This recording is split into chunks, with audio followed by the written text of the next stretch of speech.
2024 நாடாளுமன்ற தேர்தல் இன்னும் சில நாட்களில் அறிவிக்கப்பட இருக்கும் நிலையில் தமிழக அரசியல் களம் தற்போது சூடுபிடிக்க தொடங்கியுள்ளது. அந்த வகையில் தமிழ்நாட்டை பொறுத்தவரையில் திமுக, அதிமுக பிரதான கட்சிகளாக இருக்கிறது. திமுகவை பொறுத்தவரையில் சட்டமன்ற தேர்தலில் எந்த கட்சிகளுடன் கூட்டணி அமைத்து போட்டியிட்டதோ அதே கட்சிகளுடன் நாடாளுமன்ற தேர்தலை எதிர்கொள்ள உள்ளது. இதனால் திமுக தலைமை கூட்டணி கட்சிகளுடன் தொகுதி பங்கீடு தொடர்பாக பேச்சுவார்த்தையில் ஈடுபட்டு வருகிறார்கள்.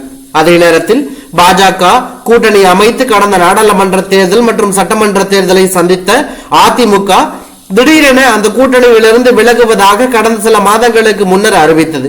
பாஜக கலற்றி விட்டதால் பல கட்சிகள் தங்கள் தலைமையிலான கூட்டணிக்கு வருவார்கள் என அதிமுக பொதுச் செயலாளர் எடப்பாடி பழனிசாமி எதிர்பார்த்து காத்திருந்தார். ஆனால் எடப்பாடி பழனிசாமிக்கு ஏமாற்றமே மிஞ்சியது. அதிமுக தங்களது கூட்டணியில் எந்த கட்சி வரும் என தெரியாமல் உள்ளது. தற்போது வரை SDPI மற்றும் புரட்சி பாரதம் கட்சிகள் மட்டுமே இருக்கிறது.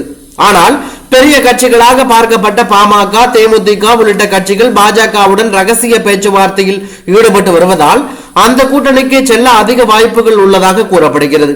குறிப்பாக விஜயகாந்த் மறைவுக்கு பிறகு தேமுதிகவுடன் பாஜக மிக நெருக்கம் காட்டி வருகிறது.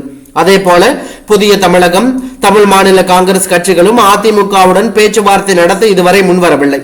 ஆகையால் SDPI மற்றும் புரட்சி பாரதம் கட்சிகளே இரட்டை இலை சின்னத்தில் நிற்க வைத்து 40 தொகுதிகளிலும் அதிமுக போட்டியிட திட்டமிட்டுள்ளதாக தகவல் வெளியாகி அரசியல் வட்டாரத்தில் பரபரப்பை ஏற்படுத்தியுள்ளது.